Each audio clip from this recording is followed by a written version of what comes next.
What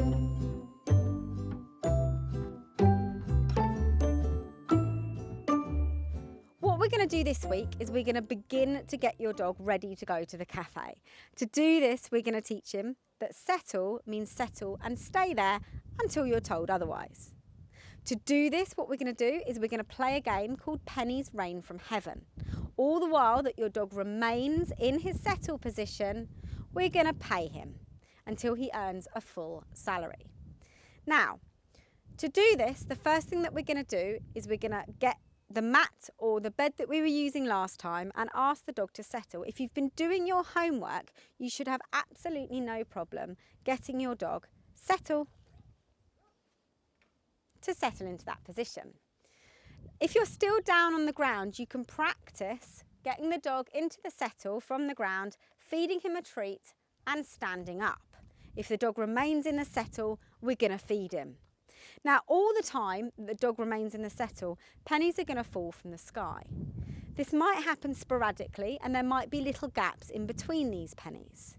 During these little gaps, I want you to do things.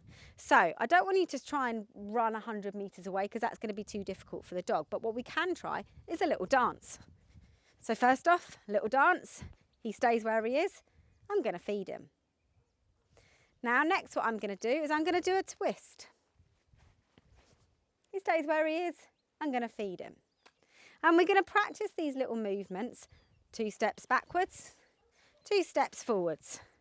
Little twist, little dance. All the while he stays in the settle, we're going to feed him. Now, if your dog gets better and better at this, I want you to start practicing things that are realistic. Ask your dog to settle and pretend to answer your phone. Hello there, is that Archie? Yes, you're a very good boy. Now, we're going to feed him for staying in that settle. And during the week, as your dog gets better and better at just remaining in the settle, leave longer and longer gaps and bigger distractions between the rain. So what we might do if we live in the town is take him down to a cafe and practice. Ask for sessions of maybe 2 minutes of settle whilst you've got waiters and people and dogs and kids and all different things going on. If you live in the middle of nowhere, it might be worth moving to somewhere where there's livestock or taking him down to the fence line where cars and other people might walk past. Then asking for the settle, and if he can remain in that settle whilst the distractions move around him, feed him. Another brilliant exercise to do is to put your dog in a settle and start training your other dogs if you've got other dogs or your kids or your horses or your cats or whatever.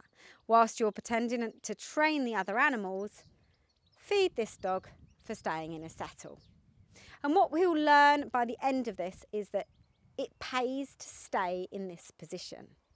He's also learning to just wait around, do nothing. I'm not talking to him, I'm not giving him eye contact, I'm not playing with him. I'm just every now and again tossing him a couple of pennies. Now, if he does get up from that settle, all we're going to do is wait a few seconds and see if he chooses to go back into it.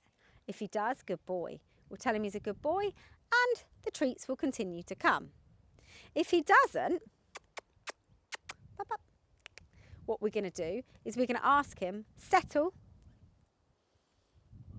and then we're going to feed him. And if he still doesn't after that, I want you to go back to that lure hand and practice a few more, luring him into settles to make sure that he definitely knows the word settle is the same as that lure hand that we did last week.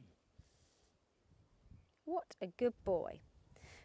So your challenge this week is to try and keep the dog in the settle with the pennies dropping from the sky whilst things go on around you, so that your dog learns when you say settle, it pays to stay in that position. Now we're going to bring in a release cue here, and what that means is a word that tells your dog it's okay to go, because what we're teaching him is by default to stay in the position you've asked him in.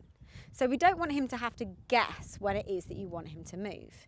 Instead, from now on, I want you to start saying the word okay or free or go when you've come to the end of your exercise and you want your dog to go. Okay.